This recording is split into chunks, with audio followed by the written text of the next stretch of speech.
Good morning, Santon Church. Good morning, brothers and sisters. My name is Melusi Ndhlalambi. I think I'm not new to Santon.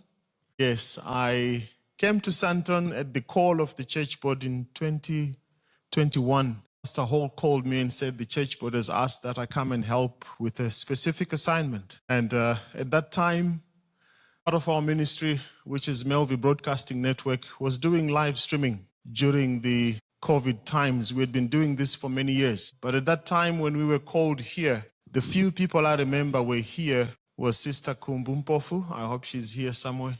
Yes, there she is. Stand, my sister. It is through Sister Kumbu that we connected with Sister Catherine. And Sister Kumbu invited her to be part of our Sabbath School lessons, the MelVee Sabbath School lessons. You may be seated, my sister. And the two of them recorded more than a dozen of lessons. I was just checking on our channel and I realized that we first recorded here, actually 2020, during COVID times. So Catherine accepted to come and record Sabbath School lessons during a very difficult time when many of us would rather be at home. And that says a lot about her missionary spirit. Today, I don't think I'm here to mourn, Ashley. I'm here to celebrate what your mother did. And I think you've seen and consistently heard the same verse being quoted, Revelation 14, verse 18. Let me give you the context of how it appears to me. The Seventh-day Adventist Church was given a mandate to preach the three angels' message. That's Revelation 14, verse 6 to 12.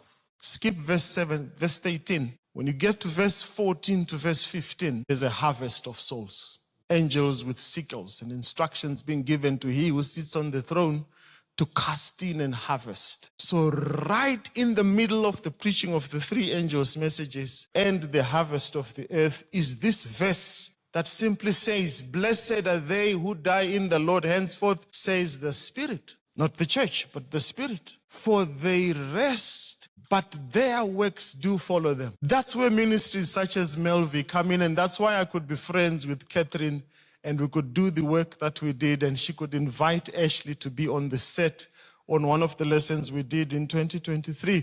And they were discussing with the daughter because she was so convinced that the best way to live your life is to serve the Lord. I remember, Sister Kumbu, there were days you came on Uber and you shared the cost. And the last time Catherine came to our studio, or the space we use for our studio, was in March. So I have a lesson that I will publish of Catherine 3 weeks from today. We'll publish it posthumously. She recorded with us. And as I was listening to that lesson, I shed a few tears because she said some things that were very prophetic. It's as if though she knew this may be her last. And so, though she rests in the Lord, I believe according to Revelation 14, verse 13, let me give it to you how I understand it. She came from the publishing book. I saw Brother Elijah and the literature evangelist here. I saw the pastor gave a special message for them. We had this argument with Catherine. You come from the printed page. We come from the digital. So we had this conversation going on, and I said, you guys do the printed page, but we do the digital. So which one flies better? Which one is not limited? And I believe, without bragging, what Jesus meant when he said time shall be shortened for the sake of the saints is what the digital ministry does. And Catherine was sold to it. She would always come on set, and I agree with the choir. She was very particular how she looked on camera. She really wanted to know, is my head not skewed? Am I looking okay? Elder, is the microphone all right? Am I covered properly? She was very particular about those things. Her teaching was on point. I only discovered now that she was trained on how to teach and educate and do marketing. And now I understand why she was so eloquent. And some of the things I will cherish the most was that whenever she came to our house for recordings, she would often hide in my daughter's bedroom. Claire, she's here. She would be there discussing with Sister Kumbu and would go and say, shh, you know. And one of the things I then asked my daughter and my son, Ryan, they are here. You remember them from the times we were doing media with Santon. I said, what do you remember about her? And they said, she was very quiet, but she was also very committed and dedicated. She would tell me, Elder, I don't have transport, but I'm coming. And she never missed her productions. My family would always remember her as a calm, consistent, and very humble, deeply committed woman of faith.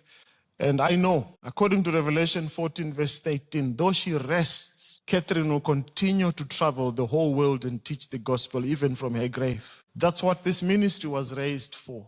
to immortalize the servants of God. I have gotten an idea of how much God is losing when a pastor dies or when an evangelist dies. It's like burning a divine library. And so God raised us as a ministry, and I'm glad we contributed, and I still see the Santon Media team is still active and running.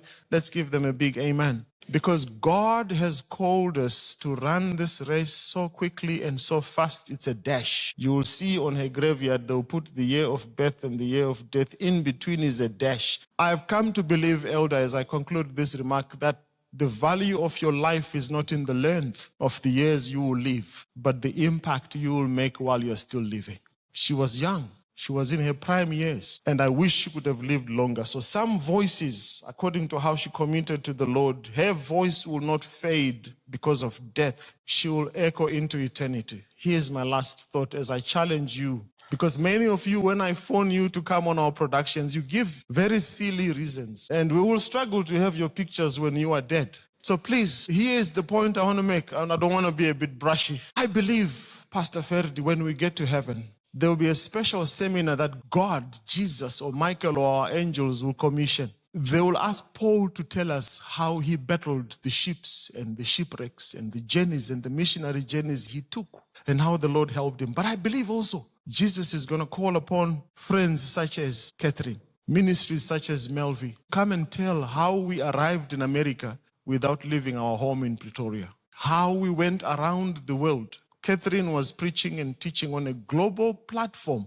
that God has raised to reach the world for the gospel of Jesus Christ to be finished. And so I believe there will be a special seminar we will have with Catherine. She will be there. So I think she might just rush from the printed page seminar to the digital seminar because she was in both camps. And lastly, I believe, Lord, help me on this one. I personally believe media ministry is the instrument that God is using to cut time short. Right now we're seated here, but there are people in time zones that are different to ours who are participating with us. That's how God is cutting time short. I told one of the ladies who came and preached here, and I said, before you arrive in America, I would have played all the 7 sermons you preached in Santon.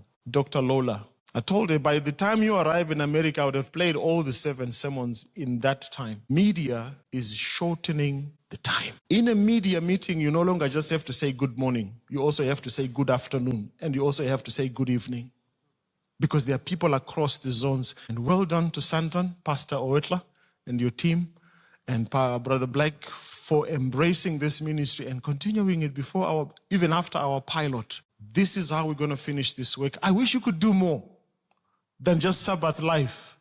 And in honor of Catherine, perhaps this should be a call to record more lessons and record more Bible studies and make sure the gospel goes to the ends of the world. Thank you so much, and God bless you.